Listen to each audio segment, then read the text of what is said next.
बताएं सभी को सादर नमस्कार। चलिए मंत्र पाठ। ओम सहना भवतु सहनौ भुनक्तु सह वीर्यं करवावहै तेजस्विनावधीतमस्तु मा विद्विषावहै। ओम शांति शांति शांति।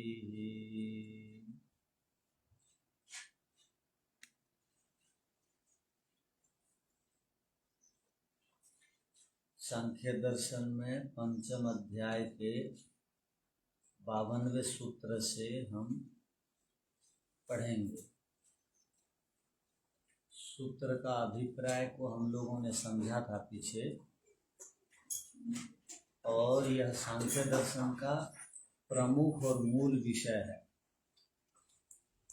ये जो सूत्र है सांख्य का महत्वपूर्ण सूत्र है, और सांख्य दर्शन का मूल सिद्धांत है सत्कार्यवाद। सत्कार्यवाद सांख्य दर्शन का अपना मूल सिद्धांत है। यदि आपको पूछा जाएगा कि सांख्य दर्शन का मूल क्या है, अर्थात सांख्य दर्शन का क्या अभिप्राय, तो सांख्य दर्शन सत्कार्यवाद को सिद्ध करना चाहता है। तो ये मूल सिद्धांत वाले सूत्र हैं सांख्य के जो हम पढ़ रहे हैं।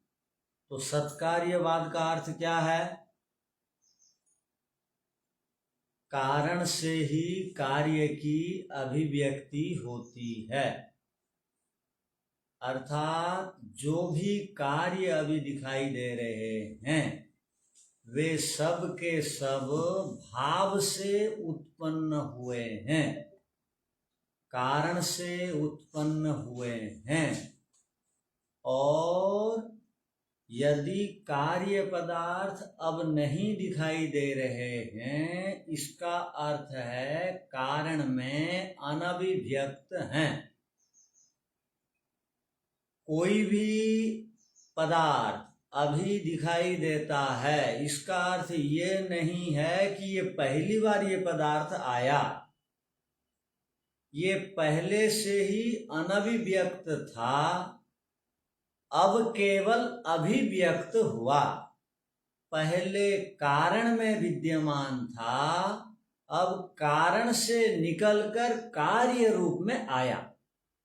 इसी को कहते हैं सत्कार्यवाद। वेद और जगत ये पहले कारण में विद्यमान थे, अब केवल सृष्टि की आदि में ये कार्य रूप में अब आए। पहले वेद अनभिव्यक्त था, कारण में था, वो बना नहीं, वो केवल प्रकट हुआ। प्रकट होने को सांख्य दर्शन में कहा जाता है अजायत आदि आदि शब्द जनि प्रादुर्भावे धातु का प्रयोग किया जाता है। और जो भी प्रकट होता है वह क्या है? अभाव से आता है, भाव से आता है। भाव को क्या बोलेंगे?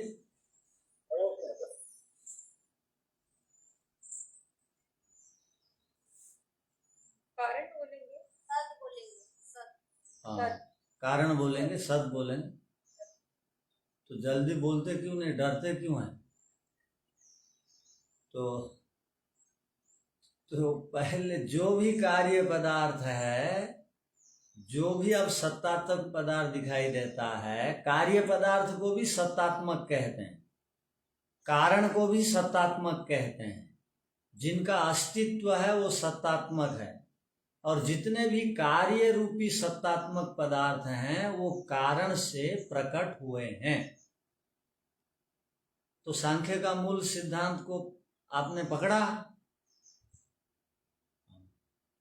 ये जो जगत है अब जो दिखाई दे रहा है ये पूरी तरह नया बन के आया है, यदि कोई बोलेगा तो।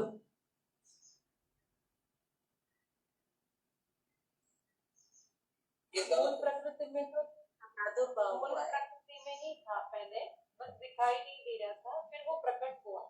ठीक, पहले वही वक्त था, जिस प्रकार आप किसी अंधेरे कमरे में जाएंगे, टॉर्च लेके जाएंगे, या वहां की बिजली बंद है, लाइट बंद है, आपने जाके वहां पर स्विच को ऑन किया, पहले से विद्यमान पदार्थ आपको दिखाई देंगे। नहीं थे और लाइट जलते ही वो सारी चीजें आ गई, ऐसी बात नहीं। वैसे ही ये सृष्टि कारण में थी, आज जिस प्रकार दिख रही वैसे नहीं थी। जिस प्रकार घड़ा मिट्टी में है वो केवल अब दिख नहीं रहा है, कारण में विद्यमान है, किंतु जब वह अभिव्यक्त होता है तो वो दिखाई देता है। किंतु जब कारण में रहता है तो उस रूप में नहीं रहता है, अब जिस रूप में है। इसका अर्थ क्या हुआ? हम जो आज अस्तित्व में हैं, शरीरधारी हैं, पहले भी हम थे, अब भी कारण में चले जाएंगे, प्रलय में चले जाएंगे, दोबारा फिर से आएंगे। कभी भी कोई भी पदार्थ का पूर्णतया अभाव नहीं होता है। और एक बात, कभी भी कोई भी पदार्थ पूरी तरह नए बन के नहीं आते हैं। या आप आए हैं नए बन करके? कोई भी नहीं आया, पहले थे और वही कुछ कुछ बदल करके आ गए। कर्म के अनुसार थोड़ा सा परिवर्तन हो गया। तो जो भी परिवर्तन है, यदि अच्छा परिवर्तन चाहते हैं तो अच्छा कर्म संग्रह करना है, और बुरा परिवर्तन चाहते हैं तो गलत कर्म संग्रह करिए, परिवर्तन बढ़िया दिखाई देगा। अच्छा वो दिखाई देंगे फिर। तो कहने का अभिप्राय कि हम इस सूत्र के माध्यम से ये पढ़ रहे हैं, क्या पढ़ रहे हैं? न असतः क्षानम नृसिंगवत्। न माने नहीं, असतः माने अभाव से, क्षानम माने प्रकट होना, क्षानम माने अस्तित्व में आना, दिखाई देना। कुछ भी पदार्थ यदि अस्तित्व में है, दिखाई देता है, प्रकट हुआ है, तो असत से प्रकट नहीं हुआ है, सत से प्रकट हुआ है। नृसिंगवत्, मनुष्य के सिंह के समान। जैसा मनुष्य का सिंह का सर्वथा अभाव है, वैसे ही असत से सत्तात्मक पदार्थ का सर्वथा अभाव है।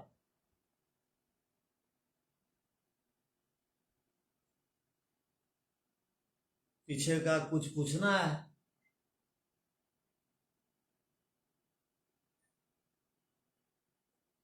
चलिए फिर लिख लीजिए। उस दिन तो पढ़ लिए थे ना, अब लिख लीजिए।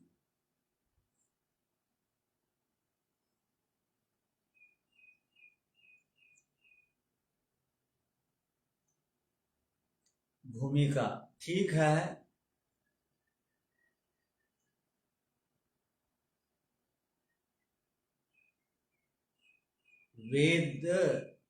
वेद ईश्वर की शक्ति से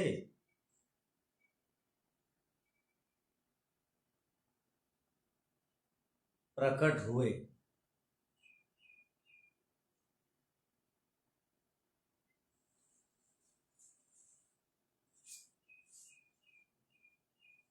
जो भी व्यवहार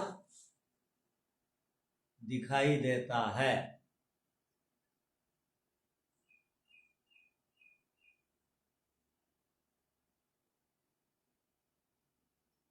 वे सब व्यवहार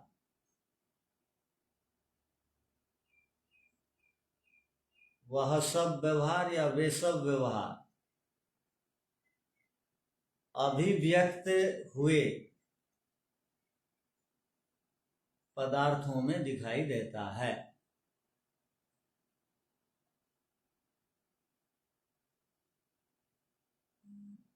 और यदि जगत और व्यवहार नहीं, जगत और वेद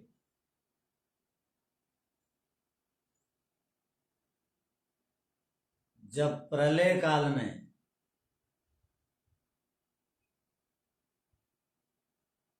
व्यवहार में नहीं आते हैं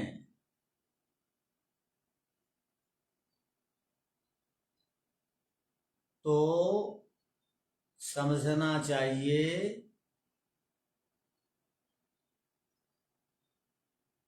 जगत और वेद अनभिव्यक्त हैं,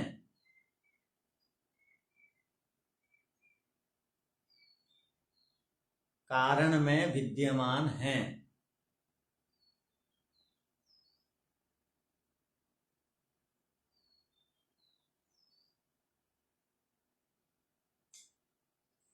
शास्त्रों में या श्रुति में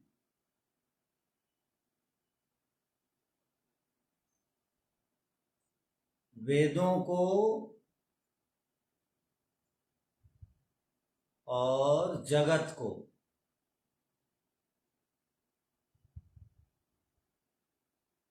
प्रकट होते हैं बताया गया है।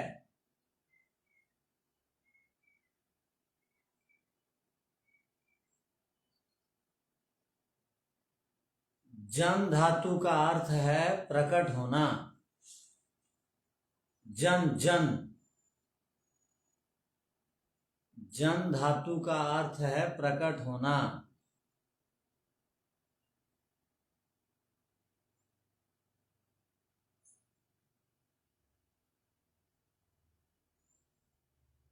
वेदों का और जगत का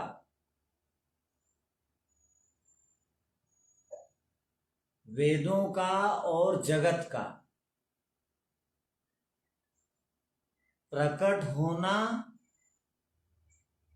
ही दर्शन है।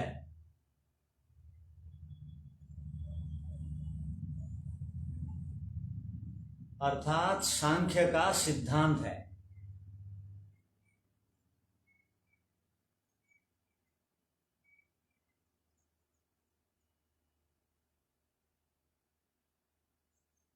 और यह सिद्धांत बता रहा है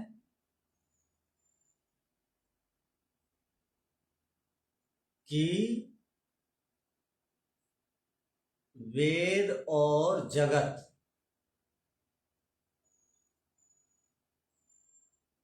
अभिव्यक्त हुए हैं या प्रकट हुए हैं।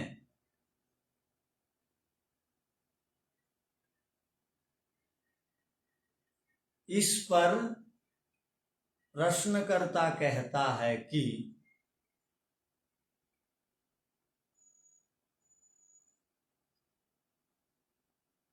ये जो वेद और जगत हैं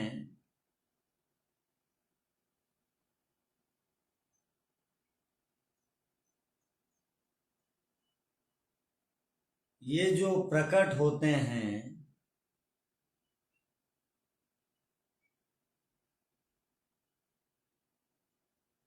क्या ये सब असत से प्रकट होते हैं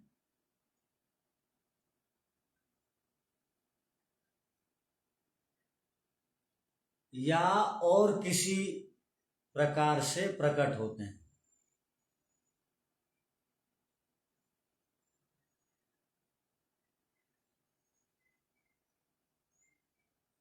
इस प्रश्न का समाधान करते हुए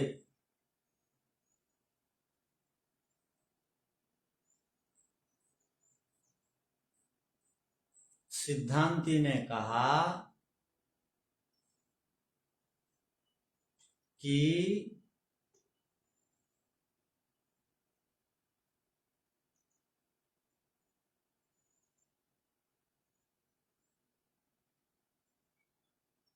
ये जितने भी कार्य पदार्थ हैं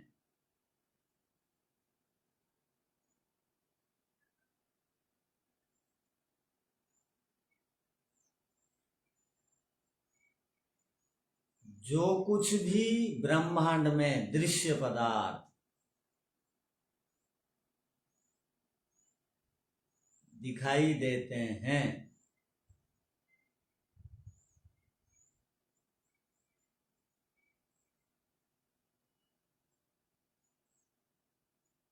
अभिव्यक्त हैं,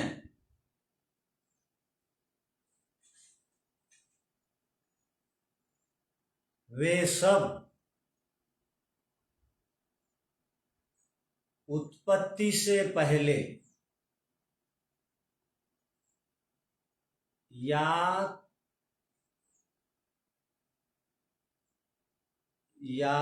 प्रकट होने से पहले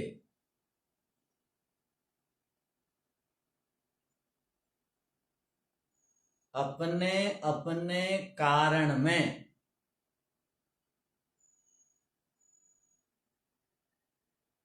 विद्यमान थे।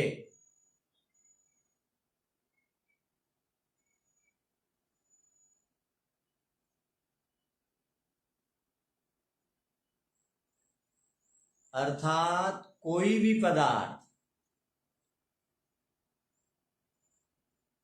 असत से अर्थात अभाव से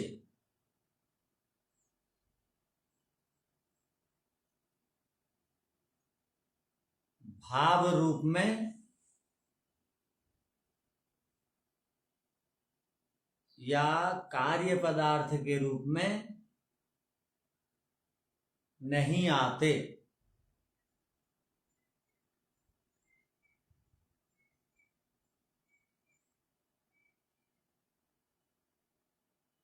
अर्थात असत से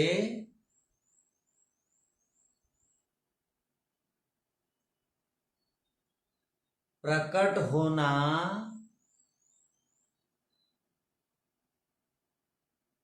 या अभिव्यक्त होना नहीं होता है।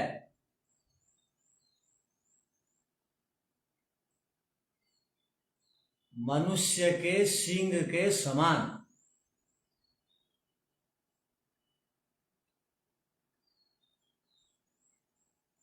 जैसे मनुष्य का सींग नहीं होता है,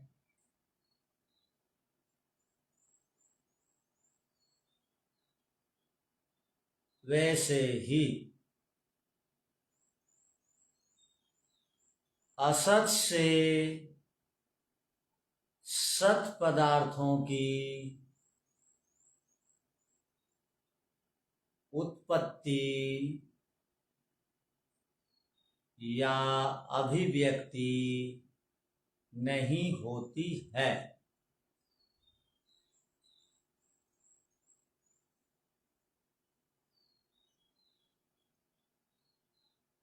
सांख्य का अपना निज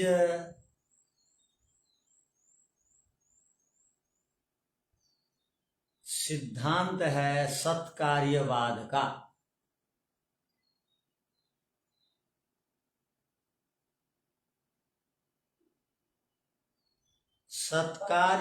सत्कार्यवाद का सत्कार्यवाद का अर्थ होता है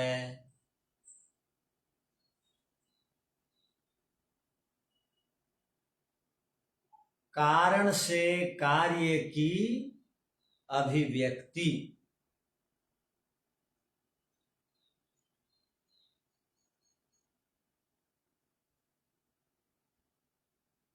अर्थात अभाव से असत से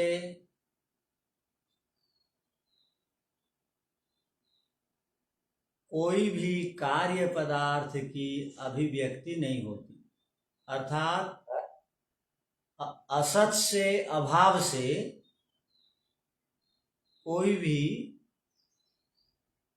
असत से, अभाव से कोई भी कार्य पदार्थ की अभिव्यक्ति नहीं होती।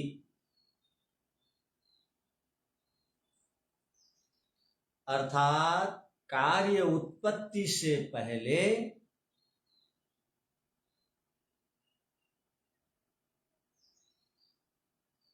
कारण में विद्यमान रहता है।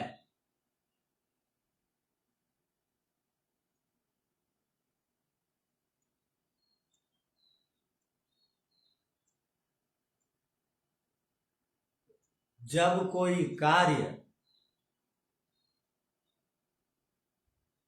कारण में रहता है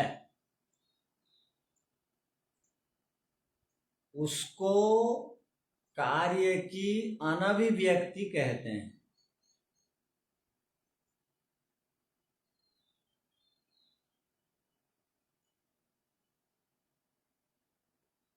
और वही कार्य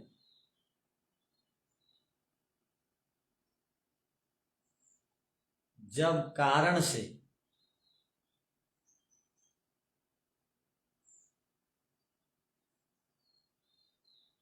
उत्पन्न हो जाता है,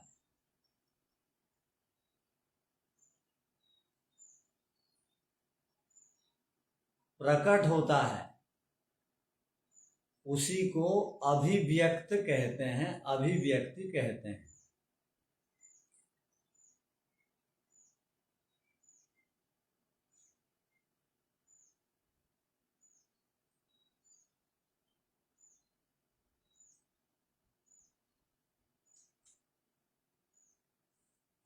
ठीक है।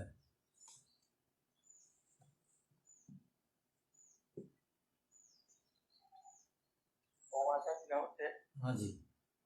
ये सत्य असत्य जो सत या त है, त है, हाँ।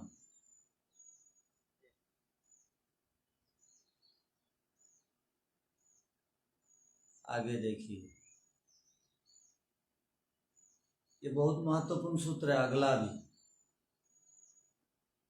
किम पुनः सताम वेदानाम सतो जगतो वा ख्यानम।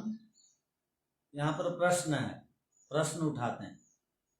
सताम वेदानाम माने सत्तात्मक वेद। अब जो दिखाई दे रहे हैं वेद ग्रंथ के रूप में, पुस्तक के रूप में, ये जो वेद अब दिखाई दे रहे हैं सत्तात्मक वेद, या अब जो सतो जगतो, ये जो सत्तात्मक जगत दिखाई दे रहा है अभी प्रकट अवस्था में, ये जो जगत है, ये वेद है, ये पहले से ही बने बनाए हैं या अब नए रूप में आए हैं? प्रश्न को पकड़िए। ये जो वेद है या ये जो जगत है, ये पहले से ही बने बनाए थे,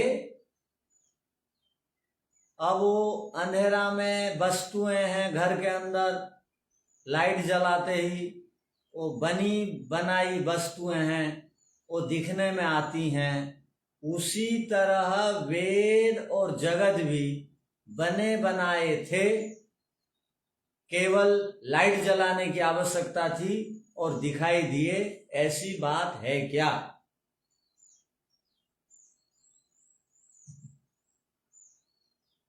तो बहुत बढ़िया प्रश्न है ये।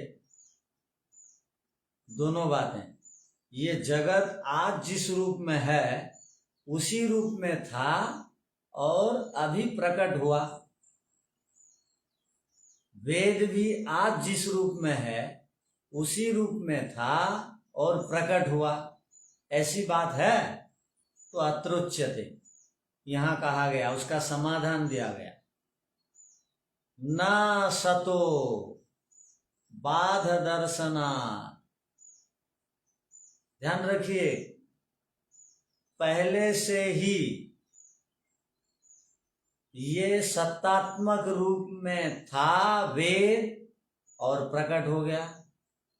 पहले से ही ये जगत आज जिस रूप में है वैसे ही सत्तात्मक रूप में था और प्रकट हो गया, ऐसी बात नहीं है। अगर ऐसी बात होती, उत्तर देने वाला कितना बढ़िया उत्तर दे रहा है। यदि ऐसी बात होती, पहले वो थे अब केवल दिखाई दे रहे हैं, आज जिस रूप में हैं उसी रूप में कारण के अंदर थे, यदि इस प्रकार का कथन करेंगे तो क्या समस्या होगी? बाध दर्शना, कोई भी पदार्थ कभी भी विनाश नहीं होगा, ये एक समस्या होगी। कोई भी पदार्थ का कभी भी विनाश नहीं होगा, किंतु हम तो बाध माने विनाश देख रहे हैं नियमित। कल शरीर वाला था, आज नहीं है। कल घड़ा था, आज नहीं है। कल कपड़े थे, आज वो नहीं है।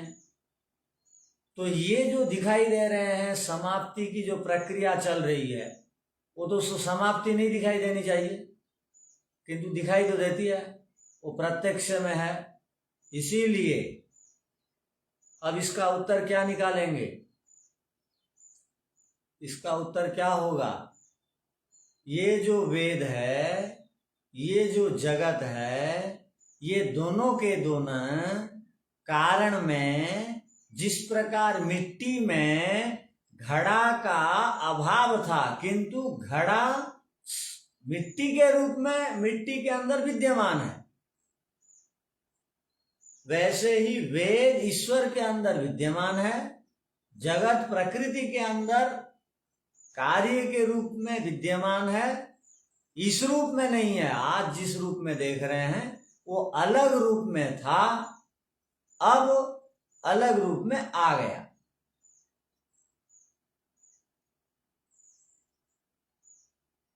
कारण में था, अनभिव्यक्त रूप में था, अब अभिव्यक्ति उन वस्तुओं की हुई।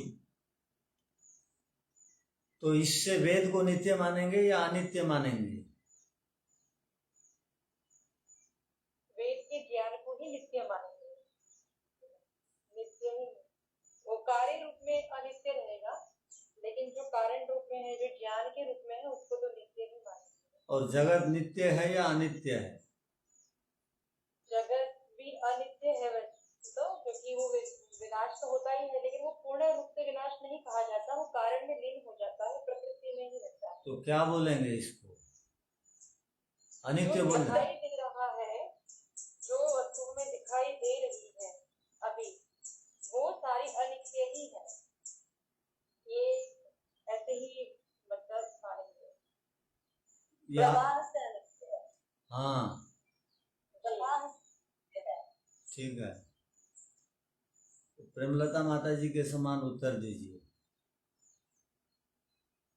ये जगत और वेद, ये पुस्तक ग्रंथ रूपी वेद प्रभा से नित्य है, और ये जगत भी प्रभा से नित्य है, और हरेक पदार्थ भी सर्वथा अभाव को प्राप्त नहीं होते हैं, ये कारण में समा जाते हैं। उसी को लौकिक भाषा में बोल देते हैं विनाश हो गया, किंतु विनाश का अर्थ होता है दिखाई न देना, और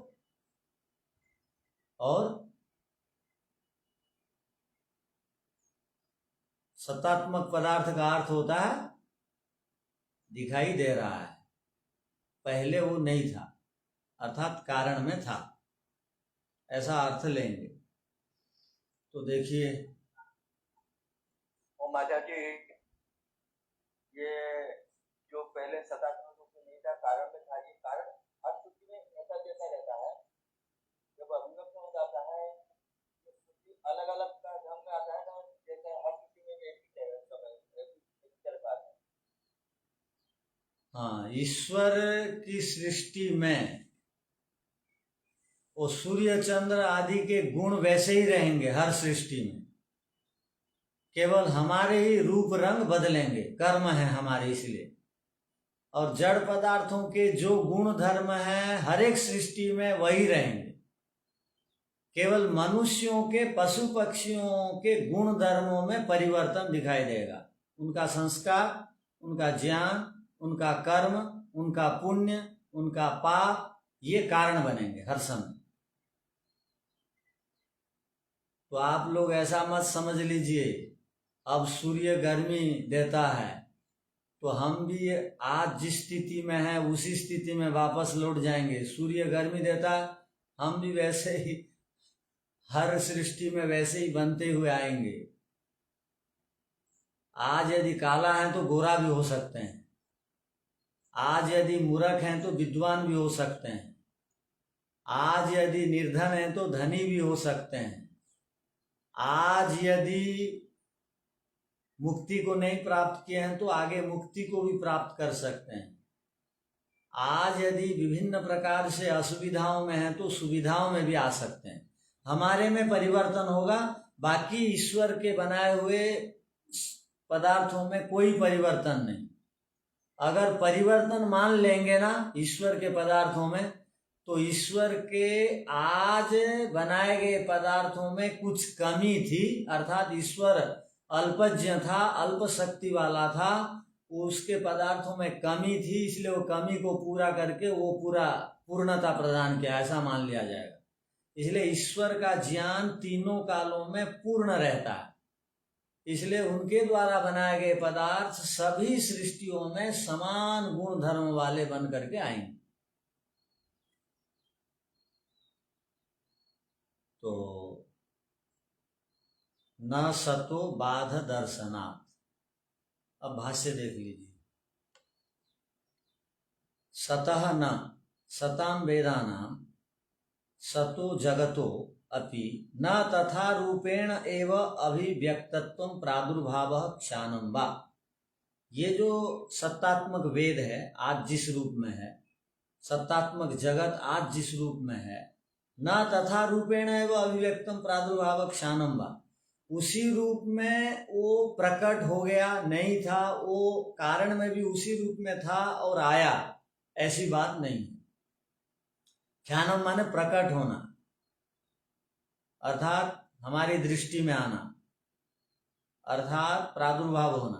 कुतः क्यों? बाध दर्शना, बाध अत्र अभावः, सतो ही वस्तुनो बाधो अभावो दृश्यते।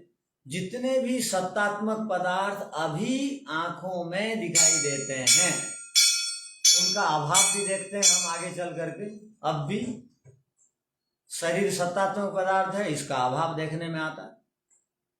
बहुत सारी पुस्तकें पहले हमारे पास थी, आज फट गई, पुरानी हो गई, खात हो गई, तो वो तो पहले थी वो पुस्तकें, आज तो नहीं है, तो अभाव वो दृश्य थे। बहुत सारे सत्तात्मक पदार्थों का अभाव देखते हैं। न ही सर्वकाले वेदा संतो, सब कालों में वेद ऐसे ही नहीं रहेंगे पुस्तक के रूप में मनुष्यों के पास। आपको पता है जो मुक्ति को प्राप्त नहीं करते हैं जो मनुष्य, वो प्रलय के काल में किस स्थिति में रहते हैं? मूर्छित रहते हैं। हाँ, उसको कैसे बोलेंगे? हम लोग जैसे कोमा में रहते हैं ना, कोमा में जो रहते हैं, हम अपनी मर्जी से ना खाते हैं, ना पीते हैं, ना बोलते हैं, ना देखते हैं, ना समझते हैं। कोमा में जबकि हाथ पैर भी है, हाथ पैर रहते हुए भी ज्ञान के अभाव में, बोध के अभाव में हम बिल्कुल असहाय रहते हैं, बेहोश रहते हैं। तो प्रलय के काल में आत्माओं के पास ना पैर है, ना हाथ है, ना इंद्रियां है, ना कुछ है, ना वेद है, ना गुरुजी है, ना गाड़ी है, ना घोड़ा है, ना घर है, तो उसकी स्थिति बिल्कुल बेहोशी की थी। और प्रकृति बेचारी स्वयं अपने आप में जड़ है, वो कुछ भी नहीं जानती है, वो सत्वगुण रजोगुण तमोगुण के रूप में थी, सृष्टि के रूप में तो नहीं थी। मूल प्रकृति को समझने के लिए प्रलय अवस्था को समझ लीजिए। मूल प्रकृति बराबर प्रलय अवस्था, क्या मूल प्रकृति बराबर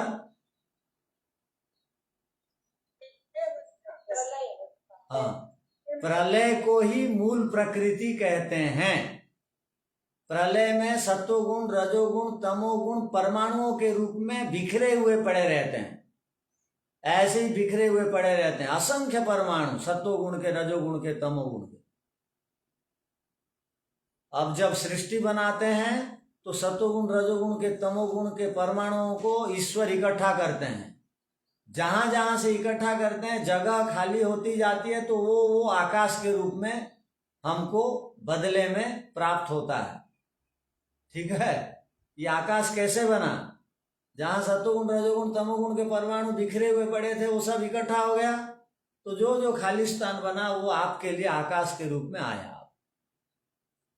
तो वो प्रलय, किंतु उस समय भी ईश्वर जो है आज जिस तरह हैं, आज जिस स्थिति में ईश्वर हैं, प्रलय के काल में केवल ईश्वर उसी स्थिति में रहते हैं। वो आनंद स्वरूप रहते हैं, वो सर्वज्ञ रहते हैं, वो सुख स्वरूप रहते हैं, वो सब कुछ जानने वाले रहते हैं। वो उस समय हिसाब किताब किए उनके दिमाग में ये चलते रहता है, इतनी आत्मा अभी मुक्ति का सुख को प्राप्त कर रही हैं और इतनी आत्माएं अब जो है मूर्छित हैं, बेहोश हैं। उनके हिसाब में ये ज्ञान बना रहता है उस समय भी। वो प्रलय के काल में भी जानते रहते हैं मैं ईश्वर हूं, मेरे पास ये सामर्थ्य है, सृष्टि को बनाना, पालन करना। वो अपने स्वरूप से हर समय परिचित रहते हैं।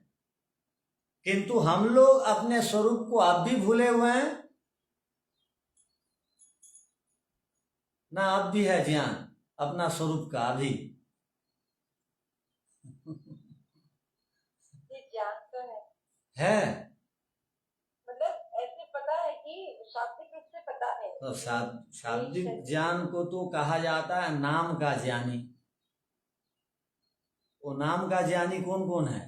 नाम वाले कौन कौन है? एक हाथी, लकड़ी का हाथी नाम का हाथी कहलाता है ना, सही में हाथी है।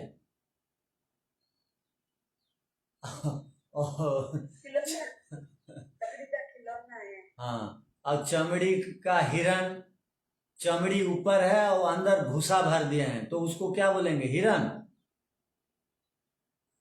उसको बोलेंगे चमड़ी का हिरण। वैसे ही एक आदमी नाम लिखता है त्रिपाठी, नाम लिखता है मिश्र, नाम लिखता है वेद पाठी, और वो कुछ नहीं जानता, तो वो नाम का विप्र कहलाएगा। ये तीन आदमी नाम को धारण किए हुए घूमते हैं, काम के नहीं। तो हम लोग भी जीवात्मा नाम भर के हैं, पकड़ के घूम रहे हैं। हम जीवात्मा हैं, हम चेतन हैं, हम शुद्ध हैं, हम पवित्र हैं। किंतु शुद्ध और पवित्र बनने के लिए अब समय लग रहा है। माने आप पूरे दर्शन के सूत्र जब पी जाएंगे ना, तब आपकी शुद्धता समझ में आएगी आपको। पीने का मतलब जीवन में उतार देंगे। हाँ, ठीक है। आज बताया गया था सुबह के पाठ में, आप में से कोई था, ईश्वर की सेवा का अर्थ क्या है? ईश्वर की सेवा का अर्थ है, आज्ञा का पालन। नहीं, ईश्वर की सेवा का दो अर्थ है, आप एक अर्थ बोल रहे हैं। ईश्वर की सेवा का अर्थ है, ईश्वर की भक्ति का अर्थ है, ईश्वर की उपासना पूजा का अर्थ है सुबह शाम एक एक घंटा ईश्वर का आंख बंद करके, अर्थात सुबह 1 घंटा, शाम 1 घंटा अपने आप को द्रौपदी बना करके, ये गांधारी बना करके, गांधारी आंख में पट्टी बांध दी थी ना, तो हमको 1 घंटा के लिए आंख में पट्टी बांध करके संसार के दृश्यों को भूल करके, ज्ञानेंद्रियों को रूप रस शब्द स्पर्श गंधों से हटा करके 1 घंटा सुबह शाम बैठना पड़ेगा, और व्यवहार काल में ईश्वर की आज्ञा माननी पड़ेगी, यम नियम को धरातल में उतारना पड़ेगा। तो ईश्वर की सेवा भक्ति का अर्थ 2 है। हम बोलते समय बोलते हैं एक, क्या? नहीं जी, मैं ईश्वर की उपासना करता हूं। क्या करते हैं? सुबह शाम बैठता हूं ना, वो ईश्वर की उपासना का एक पक्ष हो गया। दूसरा पक्ष यदि ठीक नहीं है, यदि आचरण बढ़िया नहीं है, तो जप के लिए आप कितने दिन कितने घंटे लगा दो, वो जप की परिभाषा पूरी नहीं हो पाएगी। तो अब ईश्वर की भक्ति का अर्थ आप 2 अर्थ बोलेंगे या एक अर्थ है? हाँ, दो बोलना पड़ेगा, तब ईश्वर की भक्ति मानी जाएगी। तो यहाँ क्या कहा गया कि न ही सर्वकाले वेदाः संतो, हर काल में वेद नहीं होते। न सर्वकाले जगत सत, न ही सब काल में जगत इसी रूप में है रहेगा। प्रलय अभावात, प्रलय में ये दोनों का अभाव है, अर्थात अभाव का अर्थ यहाँ पर ध्यान रखिए, कारण में लय है। हाँ, तस्मात् सतो विज्ञानात्मनो जगतो अनादित। विज्ञानात्मनो का अर्थ वेद, ये सत्तात्मक जो ज्ञान रूपी वेद है और ये जो सत्तात्मक जगत है ये अनादितो, ये अनादि है, ध्यान रखिए, अनादि होते हुए भी। हाँ, वर्तमानस्य वा जगतः क्षानम इत्यपि न युक्तम, किंतु ये वर्तमान के समान ये जगत का ज्ञान उस समय नहीं रहता है। ना युक्तम, ऐसा कहना ठीक नहीं है। न ही सर्वकाले सतो वस्तुना क्षानम अभिव्यक्तम, सब काल में सत्तात्मक पदार्थ अभिव्यक्त के रूप में नहीं रहते हैं ना, आज जिस प्रकार हैं। अभिव्यक्तत्वम युक्तम, अभिव्यक्तस्य भाव अभाव धर्मित्वात्। अभिव्यक्त का अर्थ होता है अभिव्यक्त होने वाले जितने भी पदार्थ हैं दुनिया में, वो सब दो नियमों में, दो धर्मों से युक्त हैं। वो कभी अनभिव्यक्त रहते हैं, कभी अभिव्यक्त में आते हैं। हम दुनिया में जितने भी पदार्थों को देखते हैं वो कभी दो धर्मों से युक्त हैं। वो हर एक पदार्थ, ये शरीर दो धर्म वाला है, कभी अभिव्यक्त रहेगा, कभी अनभिव्यक्त रहेगा। सर्वदा सर्वथा सभी कालों में एक रूप में कोई भी अभिव्यक्त वाला पदार्थ नहीं रहता है। यदि सर्वदा अभिव्यक्त रहता है मानेंगे तो हम जो प्रत्यक्ष प्रमाण में देख रहे हैं, प्रत्यक्ष देख रहे हैं, वस्तुओं का अभाव होता है। वस्तुओं का अभाव नहीं होना चाहिए। सदा यदि एक रस में रहें तो एक रस में अखंड रहने वाला दुनिया में एक ही पदार्थ है, वो है ईश्वर। तो ठीक है, बढ़िया उत्तर है। अखंड और एक रस में सर्वत्र विद्यमान, हर समय एक रूप में रहते हैं ईश्वर। बाकी सब पदार्थों में कुछ ना कुछ परिवर्तन दिखाई देता है। किंतु ध्यान रखिए, क्या ये जो आत्मा मूल रूप से ईश्वर के समान अपरिवर्तनशील है? आत्मा मूल रूप से ईश्वर के समान अपरिवर्तनशील है, वैसे ही प्रकृति भी मूल रूप से सत्वगुण रजोगुण तमोगुण के रूप से अपरिवर्तनशील है। सत्वगुण रजोगुण तमोगुण तीनों में कोई अभाव नहीं होता है, कोई परिवर्तन नहीं होता है, वो उसी रूप में रहते हैं। केवल परिवर्तन यदि कहीं है तो वो केवल प्रकृति से बनी हुई सृष्टि में है। और सृष्टि का अर्थ होता है हमारा शरीर, और सृष्टि का अर्थ होता है सूर्य चंद्र ग्रह नक्षत्र वृक्ष वनस्पति और दुनिया भर के शरीर और दुनिया भर में दिखाई देने वाले पदार्थ, वो सब में परिवर्तन होगा। अब आप ये बताइए, सब पदार्थों में परिवर्तन क्यों होता है, जड़ पदार्थों में? क्योंकि वो जड़ है, जड़ है इसलिए परिवर्तन होता है। परिणामी है। हाँ, परिणामी, ऐसा उत्तर होना चाहिए। ये परिणामी हैं। अच्छा, परिणामी का अर्थ क्या है वो बताइए। परिवर्तित होते हैं। नहीं, क्यों ऐसा है? उत्पन्न हुए।